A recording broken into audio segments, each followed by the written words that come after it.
Now, as you know, of course, by now, this is a serif or sans serif, somebody?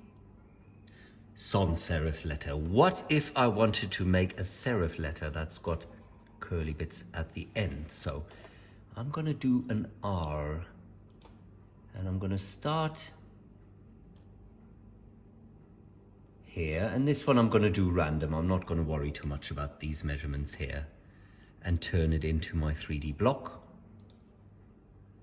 Another clever thing is if you do a second shape, and you don't click, but you just kind of find the other one, that it'll actually, do you see that dotted line? Make it the same height. Right, I want to turn this a little bit with my orbit tool, and to turn this into an R, I'm gonna do an arc, and there's a couple of options you can play around with. I'm just gonna go for the 2-point arc. Let's start it somewhere. Doesn't really matter, could be a bit random. Like here. Draw my arc. And then again, I'm gonna use my line tool. Do the rest of my letter.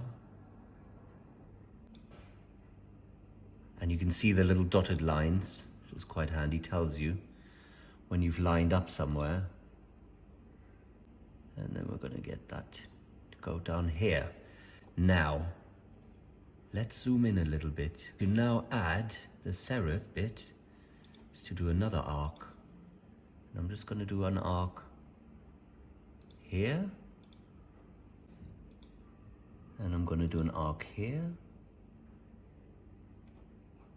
And if you're doing really fiddly things, helps to zoom in.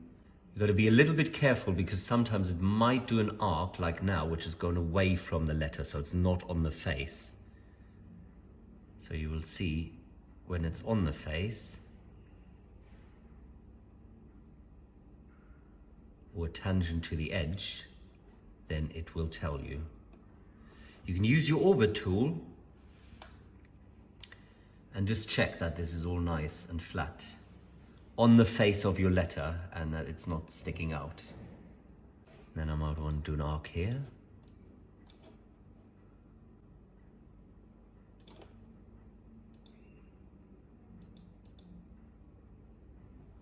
If you get an error box like that turning up, then you're simply going to have to try again.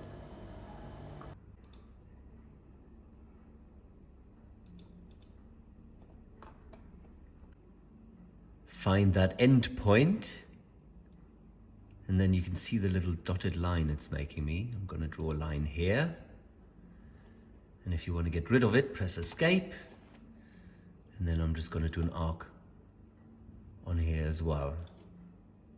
2-point arc again, going from here to there.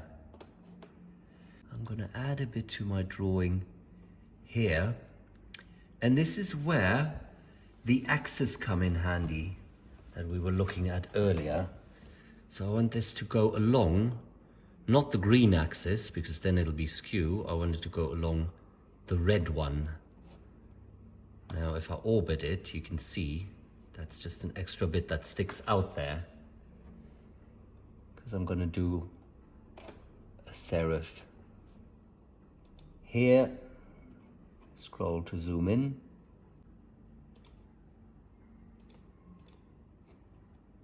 Here, and then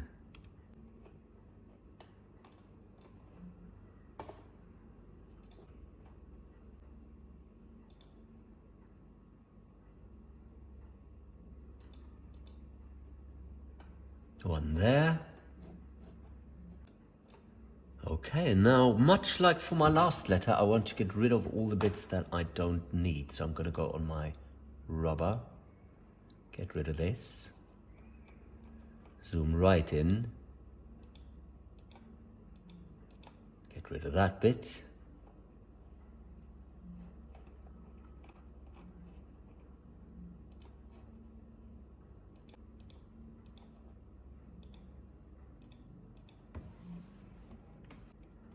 now essentially if I'm going to use my orbit tool and see what I'm left with, only got my flat letter, so I suppose I didn't really know to make it 3D at the beginning, but I did anyway. And then use my push-pull tool. And I can get this to again line up exactly here.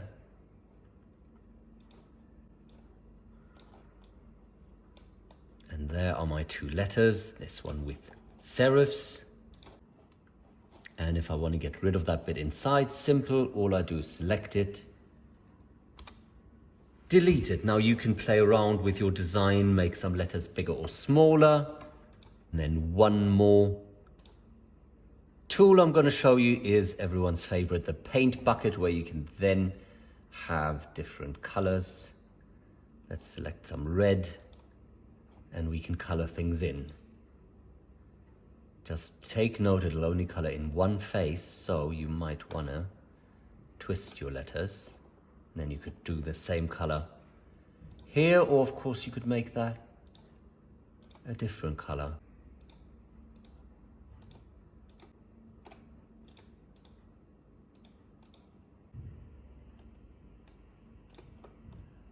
And then you can save your work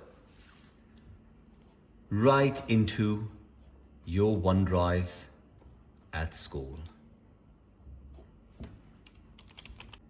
And that is one of the many things and ways of doing something in SketchUp. Now, have a go at doing your own letters.